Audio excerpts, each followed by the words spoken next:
What up, Dokkanners? JP's data download has just dropped, and with it, we have a brand new LR on JP. We have the release dates announced for the two LRs and everything else that's going to be happening. Also, there is a brand new coin coming to Dokkan, as most of you may know. So this is all going to be covered in this video, as well as my thoughts on it and maybe some of y'all's expectations for it, because there might have been some confusion and some ambiguity that is now basically evaporated. So let's just jump in and talk about all this, starting with the timing of it all. The LR Pilaf gang is going to be dropping alongside the 4 World Tournament EZAs October 20th at 1 a.m. PDT. This is for JP. This is one full day after JP's Part 2 banner releases. The LR Ribrian will be dropping October 19th at 1 a.m. PDT, 17 hours after the JP daily reset, or you could look at it more easily as 7 hours prior to JP's next daily reset. If all of that's too confusing for you, simply just check out the Dokkan Wiki. Link is in the description, and you can see what time it is going to be dropping for you specifically, so that way you don't have to do any math, you don't have to think at all. You can just have it spoon-fed to you like this. So we've already talked about what the LR Ribrian does. We're going to be taking a look at these 5 units right here. So let's just start with the Pilaf gang, and then we'll go through the World Tournament units, and then we'll talk about the coin. We'll save the coin for the end. So the LR World Tournament Pilaf Shu and Mai, that's what they're calling it. Dragon Ball Seekers key +4 130%. It's a typo, it's key +4. 12 key, raise attack for 1 turn, causes colossal. 18 key, raise attack for 1 turn, causes mega colossal with a high chance to stun. Plays entrance animation upon entry once only, changes physical key spheres to AGL, Tech, or STR key spheres for 5 turns. This is sort of like the reverse, or like the inverse of the LR Tech Ribrian, because there you change like 3 different types of orbs into one. Here you're changing 1 orb into one of these 3, and it's random, I guess. Yeah. Attack and defense plus 120%. Attack and defense plus 40% when launching a super attack. Plus an additional attack and defense plus 40% when launching an ultra super attack. Oh, okay. Plus key +1 per type key sphere obtained. Okay. Attack and defense plus 70% and performs an additional attack that has a high chance of becoming a super attack when collecting an AGL key sphere. Defense plus 100, high chance to dodge, including super attacks when collecting a tech key sphere. Oh, I see what they're doing. Attack plus 100, high chance to perform a critical hit, and seals the target enemy super attack when collecting an STR key sphere. This kind of reminds me of the LR Broly, Chilai, and Lemo, where when you picked up different things, you got different effects. The cool thing here, though, is that you're manufacturing that instance, because you're transforming these physical key spheres to one of the 3 types. So depending on what the luck of the draw is, that kind of dictates what you would pick up, unless of course there's just ample orbage on the field for you to pick up something else. That's actually kind of cool. And since this is a free-to-play, it's scaled down. It's nothing like overly insanely busted. I like the gimmick. I think that's pretty cool. The way I like to see this, it's like AGL is Pilaf, Tech is Shu, STR is Mai. So like, you know, whichever one wants to lead the way with their plan, that's the plan they're executing with this passive. It's kind of cool. Okay, so after all of that, attack 100, high chance to perform critical hits, and seals target enemy super attack when collecting an STR key sphere. Okay. After all of that is done, performs an additional super attack when collecting 7 or more key spheres. Cool. When there's an enemy whose name includes Goku, obviously, change int key spheres to AGL, Tech, or STR as well. Wow, so you're getting a full cycle of orb manipulation with this unit in the right conditions. I think the unit is actually kind of cool. Very, very gimmicky, very cool. As far as like meta-wise being strong, probably not. But let me know in the comments what you guys think about this LR. Links real quick: Brainiac's Brutal Beatdown, Thirst for Conquest, Incredible Adventure, Guidance of the Dragon Ball Shattering Limit, Legendary Power.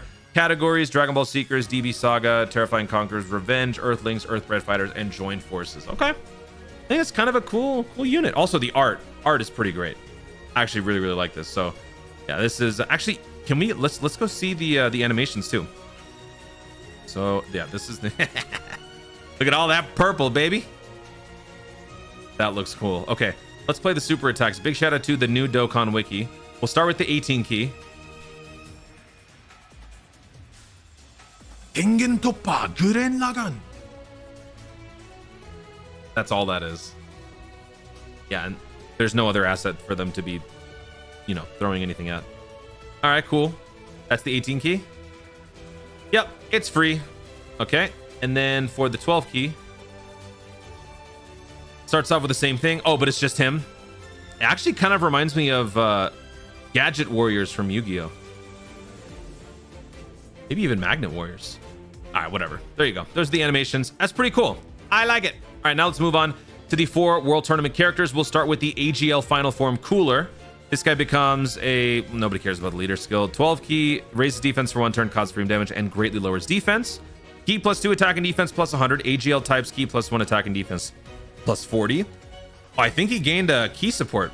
I don't think he had that before. Performs 2 additional attacks, each of which has a rare chance of becoming a super tech. That's the same. I don't think they changed that.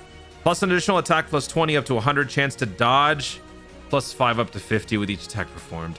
Plus an additional attack and defense plus 50 when there's a terrifying conquerors category ally attacking the same turn. Not a very good EZA. Very marginal at best. So I should have expected something like this, but there you go. That is the AGL Cooler. So I'm a little disappointed on this one, but of course, let's reserve final judgment until we get to see them in action. Next is the Tech Ultimate Gohan. This guy raises defense for 1 turn, causes frame damage with medium chance to stun.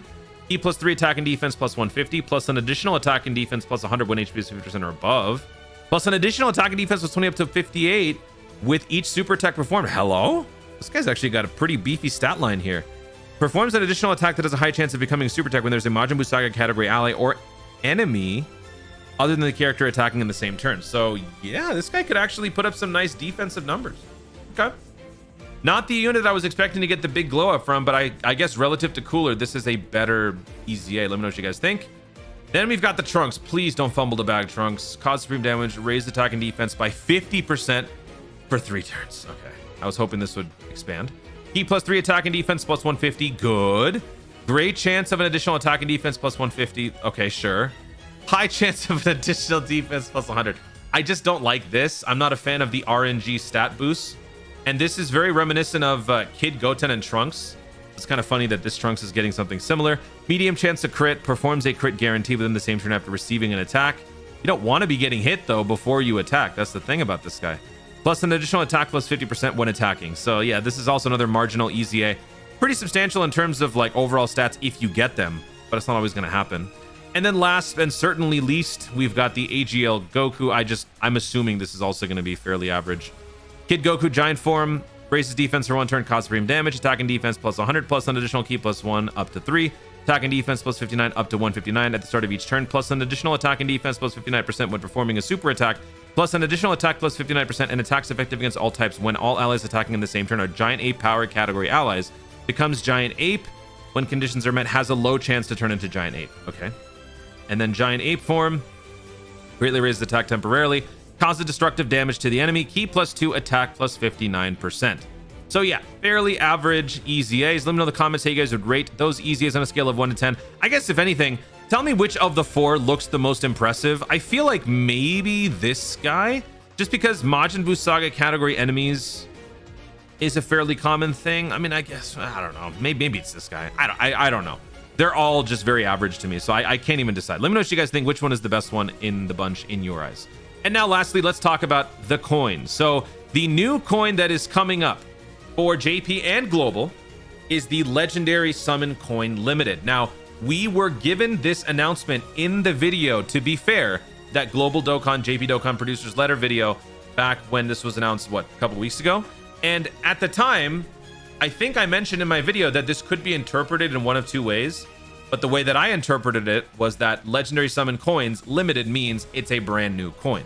Because if you look at the syntax of it all, like the fact that this is a capital L kind of really just speaks to it just being a new coin. It's the same thing as like power of blah, blah, blah absorbed or evolution blank, you know, like that's the kind of syntax that they use for those proper names. So Legendary Summon Coins Limited, while it seemed unbelievable to suggest that a brand new coin could emerge for this as well, it turns out that is exactly the case. Now, this is not something that is like criminal to have discovered, because when you think about it, if you were to just use your regular Legendary Summon yellow coins to buy the new unit, you would literally not even have to summon if you saved enough. So from a business perspective, I'm not saying that I would have preferred it this way, but you know, from a business perspective, they would see it as easily exploitable, because if somebody just were to skip all of the different banners and just save their mass backlog of yellow coins for the one LR that comes up that they could just buy for free, that's an easily exploitative thing that they don't want. They still want people to spend.